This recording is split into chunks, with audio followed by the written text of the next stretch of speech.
आणि बाबा सिद्दीकी यांचे पुत्र झिशान सिद्दीकी यांनी सुद्धा या संदर्भात वक्तव्य केलेलं आहे। अजित पवारांच्या राष्ट्रवादीचे नेते बाबा सिद्दीकी हत्या प्रकरणी ही मोठी अपडेट। मुंबईमधील SRA प्रकल्पांच्या अंगलनात हत्येचा तपास करा अशी मागणी बाबा सिद्दीकींचे पुत्र झिशान सिद्दीकी यांनी केली आहे। हत्येच्या दिवशी बाबा सिद्दीकींचं मोहित कंबोज यांच्याशी संभाषण झालं आणि झिशान सिद्दीकी यांनी पोलिसांनी दिलेल्या जबाबामध्ये त्यांनी ही माहिती दिली आहे। झिशान सिद्दीकींच्या जबाबात SRA प्रकल्पासंदर्भात माहिती आहे आणि झिशान सिद्दीकी यांनी दिलेल्या निवेदनामध्ये अनिल परब यांचं सुद्धा नाव आहे। मात्र या जबाबामध्ये नेमकं काय आहे ते सुद्धा आपण एक नजर टाकतो ग्राफिक्सच्या माध्यमातून। झिशान सिद्दीकींचा जबाब काय आहे आपण पाहतोय। हत्या झाली त्या संध्याकाळी भाजपचे नेते मोहित कंबोज यांच्याशी वडिलांचं संभाषण झालं।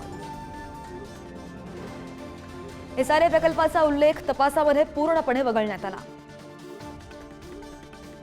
SRA प्रकल्पासंदर्भात वडील अनेक लोकांच्या संपर्कात होते।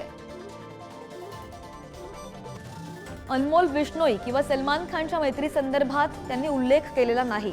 त्यांनी जो जबाब दिला त्यामध्ये झिशानचा संपूर्ण जबाब ज्ञानेश्वरी पुनर्विकास प्रकल्पाभोवती फिरताना पाहायला मिळतोय। वांद्र्यातील SRA बिल्डरांच्या संदर्भात कंबोज वडिलांना भेटू इच्छित होते। अनिल परब म्हणालेले होते की पुनर्विकास प्रकल्प नागरिकांच्या कल्याणासाठी आहे। पुनर्विकास प्रकल्पाशी संबंधित अनेक बांधकाम व्यवसायांची नावं सुद्धा त्यांनी घेतली। एक व्हिडिओ आहे, यात काही बिल्डर वडिलांशी अपशब्दामध्ये बोलताना दिसतायत असा सुद्धा जबाब झिशान सिद्दीकींचा आहे।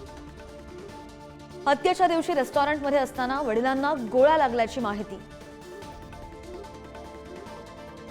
वडिलांच्या मृत्यूची SRA आणि इतर दृष्टिकोनामधून चौकशी व्हावी अशी मागणी सुद्धा त्यांच्या पुत्रांनी केली आहे। आणि अधिकची माहितीवर आमचे प्रतिनिधी निखिल चव्हाण आपल्या सोबत आहेत। निखिल, बरेच दिवस झाले हा तपास सुरू आहे, मात्र आता अनेक गोष्टी समोर येत आहेत। एकीकडे मोहित कंबोज म्हणतात झिशान सिद्दीकींनी केलेल्या जबाबाची मोडतोड केली जाते, दुसरीकडे SRAच्या अँगलने तपास करा असं झिशान सिद्दीकी म्हणतात। कसं वेगळं वळण घेताना दिसतंय हे प्रकरण?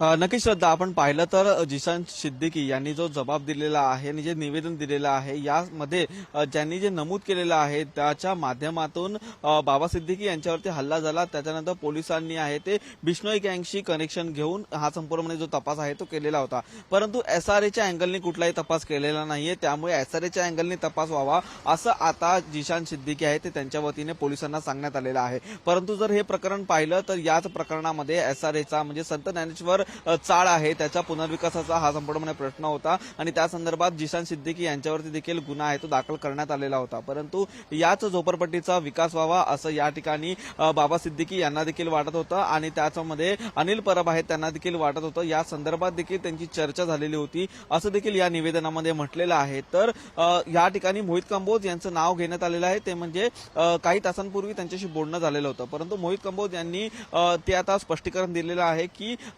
एकाच म्हणजे महायुतीमध्ये असल्यामुळे या ठिकाणी जे संभाषण आहे ते होत होतं आणि यामध्ये 15 वर्ष बँड्रामध्ये राहत असल्या कारणामुळे अनेक जे कार्यक्रम होते त्या कार्यक्रमासंदर्भात ही देखील चर्चा आहे ती होत होती, त्यामुळे ही चर्चा केलं असल्याचं मोहित कंबोज यांचं म्हणणं आहे। परंतु आता जर तपासाचं म्हटलं तर यामध्ये सर्व अँगल आहे तो बिश्नोई गँगच्या अनुषंगाने पोलिसांनी तपास केलेला आहे। आता झिशान सिद्दीकी यांनी जी विनंती केलेली आहे निवेदन आहे त्याच्या माध्यमातून SRAच्या अँगलने तपास होणार आहे का हे देखील पाहणं महत्त्वाचं ठरेल। परंतु याआधी घेण्यात आलेल्या प्रेस कॉन्फरन्समध्ये देखील पोलिसांनी जी भूमिका आहे ती स्पष्ट केलेली होती। SRAचा कुठलाही अँगल दिसत नाही असं देखील पोलिसांनी सांगितलेलं होतं। त्यामुळे आता पोलिसांचं या संदर्भात पुढचा तपास कसा असेल याच्यावरती देखील पाहणं आणि हे पोलिसांचं नक्की याच्यामध्ये काय म्हणणं हे देखील पाहणं महत्त्वाचं ठरेल। नाही, बरोबर आहे। झिशान सिद्दीकी यांनी जी मागणी केली त्याचा पाठपुरावा कुठपर्यंत होतो पाहावा लागेल। निखिल, धन्यवाद दिलेल्या माहितीसाठी।